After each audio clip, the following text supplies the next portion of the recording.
Vías biliares. Las vías biliares presentan dos partes, una intrahepática y otra extrahepática. Las vías biliares intrahepáticas. Las vías biliares tienen su origen en los canículos biliares comprendidos entre las células de los lobulillos. Estos canículos drenan en los conductos biliares intralobiliares, que están convergiendo hacia los conductos biliares peritoportales situados en las fisuras peritolobulares. Los conductilos biliares se anastomosan entre sí y se unen en los espacios porta, formando los conductos biliares. A partir de estos espacios porta, los conductos biliares discurren en las vainas de cápsula fibrosa perivascular, una rama de la arteria hepática propia y una rama de la vena porta hepática.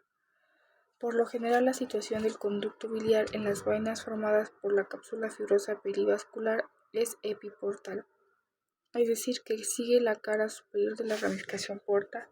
A medida que los conductos biliares se aproximan al porta hepático, se unen unos con otros y finalmente se reúnen en el fondo del porta hepático, en los conductos hepáticos, uno derecho y otro izquierdo, que son ramas del origen del conducto hepático común.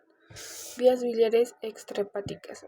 Los dos conductos hepáticos se unen y forman el conducto hepático común. De este conducto se ramifica otro conducto, el conducto cístico, que desemboca en un reservorio denominado vesícula biliar.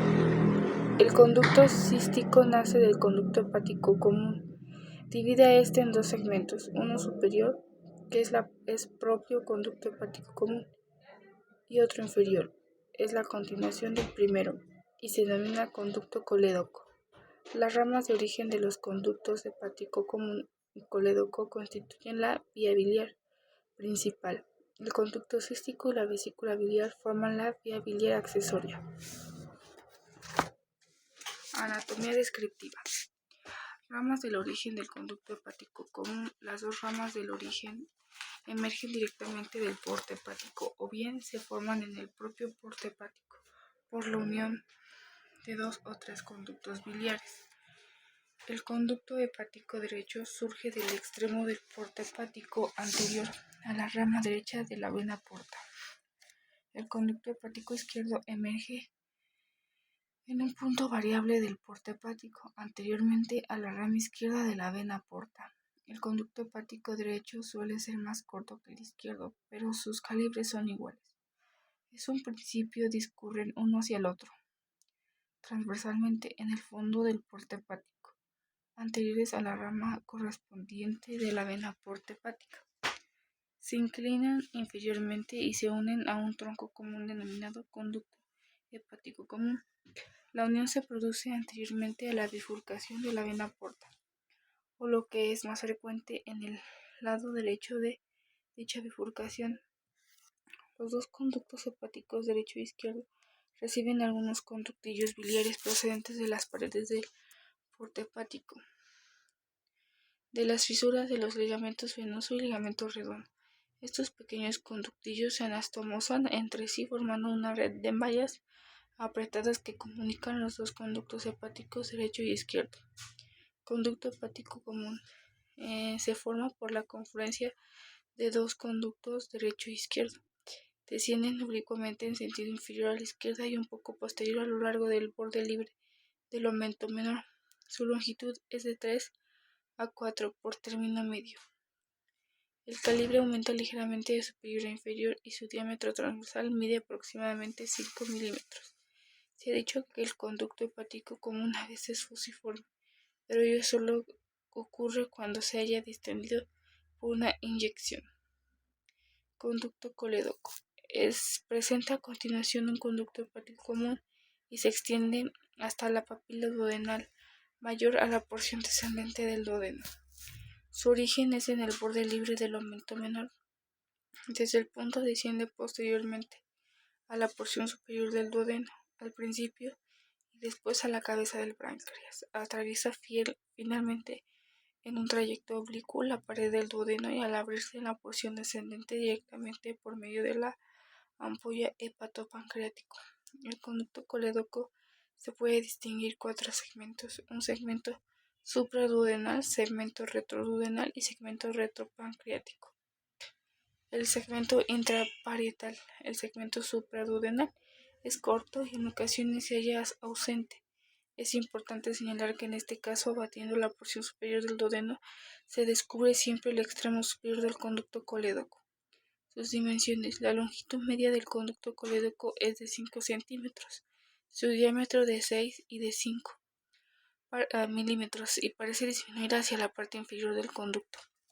El punto más estrecho es su desembocadura a la ampolla hepatopancreática. Su dirección, y su orificio es de 3 a 2 milímetros de diámetro. Su dirección: el colédoco describe una curvatura cóncava a la derecha anteriormente. La primera parte de dicha curva que corresponde anteriormente a los segmentos supra y retroduodenal.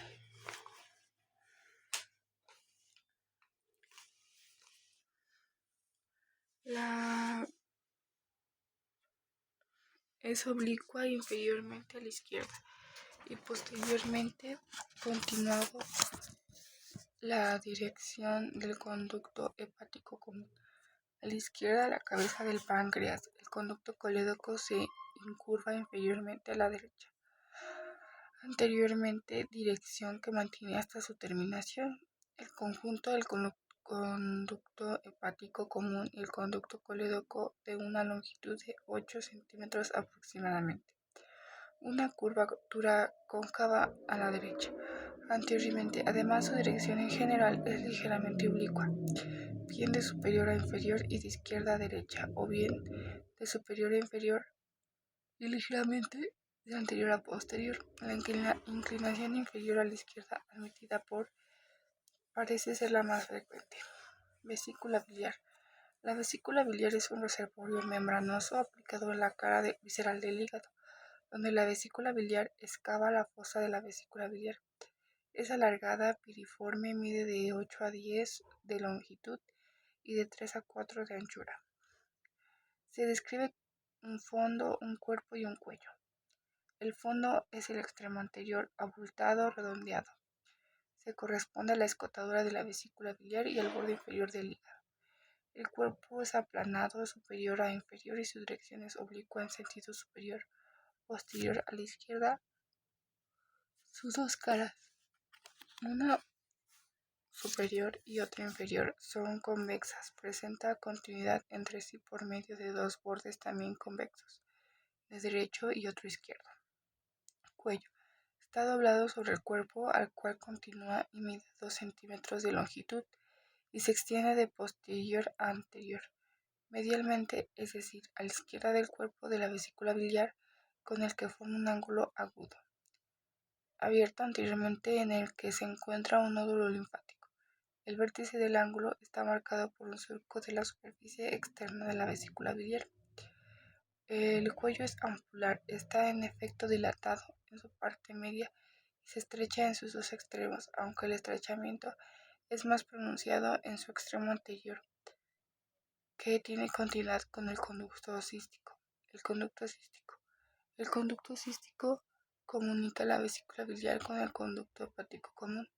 Su longitud es de 3 centímetros. Su calibre, menor que el del conducto hepático común, aumenta desde el extremo vesicular, donde mide aproximadamente 2.5 milímetros, hasta su extremo terminal, que presenta un diámetro de 3 a 4 milímetros, hasta su extremo terminal. El conducto cístico se dirige en sentido inverso al cuello de la vesícula biliar y forma en este un ángulo muy agudo, abierto posteriormente. El vértice de este ángulo está marcado por un surco que separa el cuello del conducto cístico. El conducto cístico se dirige oblicuamente en sentido inferior a la izquierda y posteriormente describiendo una curvatura cuya concavidad está orientada a la derecha, inferior y anteriormente. Se adosa poco después de su origen al lado derecho del conducto hepático común y desciende hasta la terminación junto con este conducto, al cual se halla estrechamente unido. La forma del conducto cístico es variable, pero está ligeramente abombado en su mitad superior y presenta una serie de dilataciones que son claramente visibles en el conducto distendido y se encuentran separadas por los surcos irregularmente distribuidos aunque la mayor parte de las veces son paralelos entre sí y están orientados oblicuamente con respecto a la pared del conducto, lo cual le confiere al aspecto de estar contorneado en espiral. En su mitad inferior la superficie del conducto cístico es casi regularmente cilíndrica. Configuración interna de las vías biliares extrahepáticas. La superficie interna de las vías biliares extrahepáticas presenta inmediatamente después de la muerte un color blanco grisáceo. Poco después la bilis que contienen les proporciona un tinte amarillo verdoso. La superficie interna de la vesícula biliar está marcada por los pliegues mucosos que desbordan cuando la vesícula biliar se distiende. Presenta también pequeños pliegues mucosos permanentes, que se unen unos con otros y dividen la superficie vesicular en pequeñas depresiones poligonales. Existe una válvula muy prominente en cada extremo del cuello, en relación con los surcos que ocupan el vértice de los codos formados por el cuello con el cuerpo de la vesícula biliar y el conducto cístico. Estas válvulas están formadas por las paredes de estos conductos, adosadas a la altura de las acodaduras. Desaparecen cuando, mediante la disección, se endereza la vía biliar accesoria. La superficie interna del conducto cístico es irregular y presenta depresiones y pliegues mucosos en relación con las dilataciones y surcos de la superficie externa. Los pliegues mucosos o válvulas del conducto cístico no desaparecen por distensión, son de 5 a 12 y disponen en dirección transversal u obliqua, insertándose en la pared a lo largo de la línea espiral. En ocasiones las válvulas en su conjunto forman una cresta espiral continua, denominada pliegue espiral. No se observan las válvulas en los conductos hepático común y colédoco, pero su superficie, al igual que la del conducto cístico, está sembrada de pequeñas vacuolas de 0.5 milímetros de diámetro, denominadas criptas glandulares. Estructura de las vías biliares extrahepáticas. Las vías biliares extrahepáticas están formadas por dos capas, una interna de tipo mucosa ya descrita y la otra externa que es fibromuscular. La capa fibromuscular es casi únicamente conjuntiva en el conducto hepático común. En el conducto colédoco presenta una capa muscular plexiforme. Además, se observa alrededor de este conducto inmediatamente antes de que se abra la ampolla hepatopancreática, una gruesa capa de fibras musculares circulares que constituyen el músculo esfínter de la ampolla hepatopancreática y la pared de la vesícula biliar. Su capa fibromuscular comprende mezclas con el tejido conjuntivo, fibras musculares lisas entrecruzadas en todos los sentidos. Por último, las paredes del conducto cístico se encuentran algunos fascículos longitudinales de fibras musculares lisas.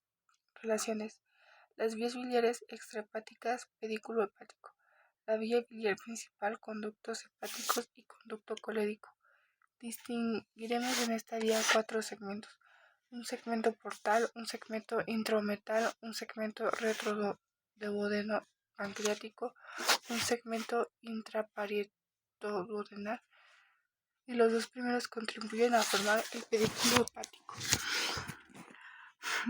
El pedículo hepático es un conjunto de órganos reunidos en unas que se dirigen al hígado o que producen él y que pasan por el porte hepático. Estos órganos son la vena porta hepática, la arteria hepática propia y ramas terminales de estos vasos en el porte hepático, el conducto hepático común. Los conductos hepáticos derecho e izquierdo, los vasos linfáticos, los nodos linfáticos y los nervios. Describiremos las relaciones de estos diferentes órganos al mismo tiempo que las de los segmentos porta, intraometal y la vía biliar principal. Segmento portal. Según la descripción clásica, el porta de los conductos hepáticos derecho e izquierdo ocupan en el plano más anterior el pedículo, situándose anteriores a las ramas terminales de la arteria hepática propia, que a su vez anteriores a las ramas terminales de la vena porta hepática. Esta disposición es exacta y tan solo en una mínima porción de los casos. Es más exacto decir que por lo general los conductos hepáticos derecho e izquierdo se entremezclan con las ramas terminales de la arteria y ocupan con ellas el plano anterior del porte hepático. El plano posterior está formado por las ramas terminales de la vena porta hepática, que se extienden transversalmente en el fondo del porta hepático.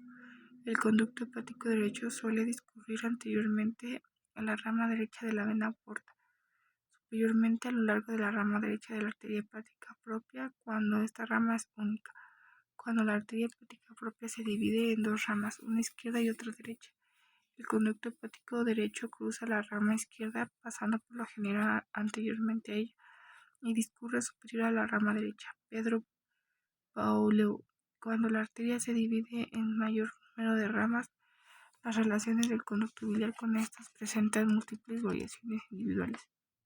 El conducto hepático izquierdo discurre anterior a posterior a las diferentes ramificaciones de la rama izquierda de la arteria hepática propia. Las variaciones son múltiples.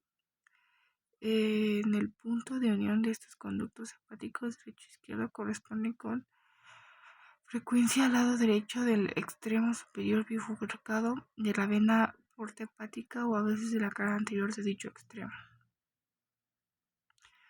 Segmento intraometal. El segmento intraometal es la vía biliar principal. Comprende de forma apropiada la mitad superior de esta vía, es decir, el conducto hepático común, y el extremo superior del conducto colédoco. El conducto hepático común es pues completamente intraometal. Este conducto está contenido en el espesor del borde libre del aumento menor, junto con la vena porta hepática y la arteria hepática propia. La vena porta hepática forma en plano posterior el pedículo hepático, mientras que el conducto hepático común y el conducto colédoco descienden por el lado derecho de la cara anterior.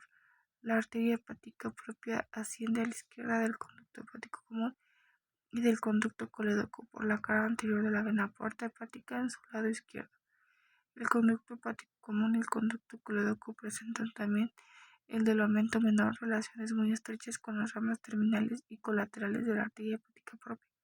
Esta arteria se divide en sus dos ramas terminales superiormente a la izquierda de la confluencia de los conductos cístico hepático común.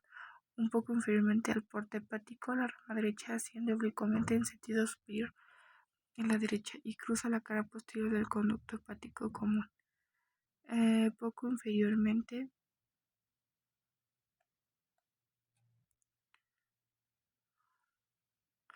a la unión de los conductos del origen de su rama izquierda asciende a la izquierda del conducto hepático común, del que se va alejando de forma gradual debido a su dirección oblicua en sentido superior a la izquierda.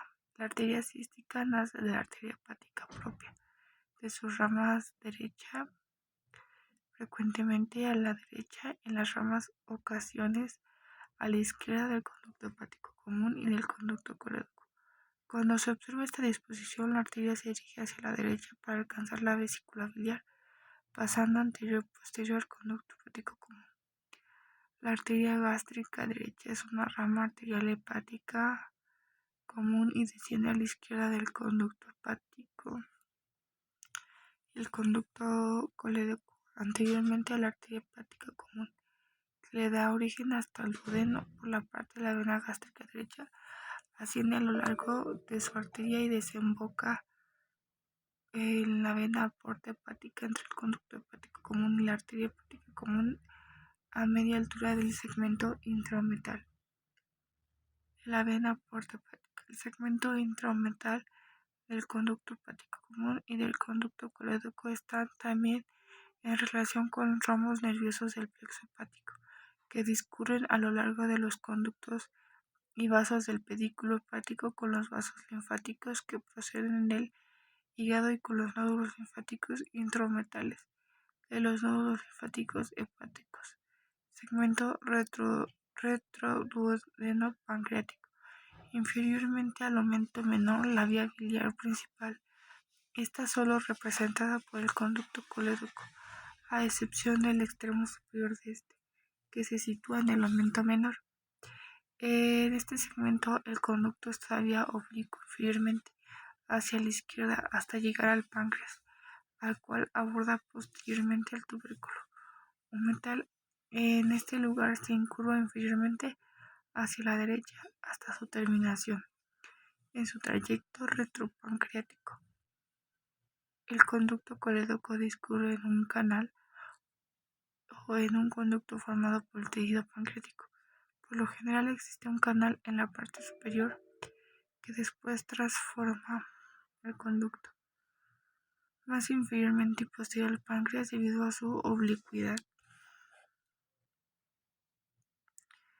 El conducto colédoco entra en relación con dos ramas de la arteria hepática común, las arterias gastroduodenal y pancreatoduodenal. La arteria gastroduodenal es anterior a la vena porta hepática y se halla a la izquierda del conducto colédoco. Se dirige luego inferiormente hacia la derecha, mientras que el conducto colédoco posterior al duodeno sigue en una dirección inferior hacia la izquierda. En consecuencia, con el conducto colédoco y la arteria gastroduodenal se aproximan mutuamente. En ocasiones, la arteria llega a cruzar anterior al conducto colédoco y, no obstante, lo más frecuente es que la arteria gastroduodenal permanezca en el lado izquierdo del conducto colédoco hasta el borde superior del páncreas. Entonces, la arteria pasa anterior al cuello y a la cabeza del páncreas, mientras que el conducto colédoco sigue su trayecto posteriormente. La arteria pancreatoduodenal superior y posterior, rama de la arteria gastroduodenal, se dirige a la derecha desde su origen y cruza la cara anterior del conducto colédoco en sentido inmediatamente superior al páncreas. A continuación desciende por la cara posterior del páncreas, paseando entre el conducto colédoco y la porción descendente del duodeno. Y por último, encorvándose hacia la izquierda, pasa posterior al conducto colédoco cerca de su extremo inferior, para anastomosarse con la rama posterior de la arteria pancreatoduodenal inferior. Se forma así un arco arterial pancreatoduodenal posterior. Se halla tanto más alejado del duodeno y cuanto más desarrollado esté el tejido pancreático posterior, el conducto colédoco y la ampolla hepatopancreática. La vena pancreatoduodenal superior posterior discurre cerca de la terminación en la vena porta hepática, unas veces anterior y otras posterior al conducto colédoco. Los nodos linfáticos se escalonan en el trayecto del conducto colédoco, continuado superiormente en el segmento intraometal. La vena cava inferior asciende posterior al conducto colédoco, pero está separada por la fascia retroduodenal, el segmento intraperitoduodenal. El conducto colédoco penetra en la pared del duodeno hacia la parte media en la porción descendente de este órgano, en la unión de las ramas de sus caras posterior e interna. Atraviesa oblicuamente la pared duodenal adosado al conducto pancreático, que es inferior a él a lo largo de 1 centímetro aproximadamente. Por último, desemboca en la ampolla hepatopancreática. En cerca de la mitad de los casos, la ampolla hepatopancreática se halla ausente. A los dos conductos se abren directamente de un orificio común o por orificios distintos para cada uno de ellos. La papila duodenal mayor a los orificios de los conductos colédoco y pancreático se proyectan sobre la pared abdominal anterior en un punto situado unos 5 centímetros superiormente a la derecha del ombligo, a la línea que une este vértice con la de la axila derecha. Vía biliar accesoria, conducto cístico y vesícula biliar. Conducto cístico. Este conducto está adosado muy estrechamente y unido al lado derecho del conducto hepático común. Se ha descrito un triángulo biliar limitado por el conducto hepático común a la izquierda, el conducto cístico a la derecha y el segmento derecho del porte hepático superiormente. Ahora bien, este triángulo se observa únicamente cuando se levanta el hígado después de la disección de las vías biliares. Cuando los órganos están en lugar, el triángulo se reduce a una fisura que se ensancha un poco superiormente. Está cruzado por la arteria cística, de ahí su importancia en cirugía de las vías biliares. La arteria cística cruza la fisura de inferior a superior y de izquierda a derecha, después de haberse originado con mayor frecuencia en la rama derecha de la arteria hepática propia a la rama derecha del conducto hepático común. Después alcanza el cuello de vesícula biliar, pasando anterior y posterior a la rama del origen. Vesícula biliar. El fondo de la vesícula biliar se corresponde con la escotadura de la vesícula del borde inferior del hígado. Sin embargo, en el sujeto vivo, cuyos órganos se han fijado previamente in situ, el fondo de la vesícula biliar queda normalmente un poco posterior a la escotadura. Solamente aflora en el borde o sobresale anterior cuando está distendida. El fondo se corresponde con un punto de la pared abdominal anterior situado inmediatamente inferior al arco costal derecho, enfrente del extremo anterior del noveno o décimo cartílago costal, en la unión del arco costal con el borde lateral del músculo recto del abdomen. El cuerpo está en relación superiormente con la fosa de la vesícula biliar de la cara visceral del hígado e inferiormente con el colon transverso y con la porción supramesocólica del duodeno páncreas.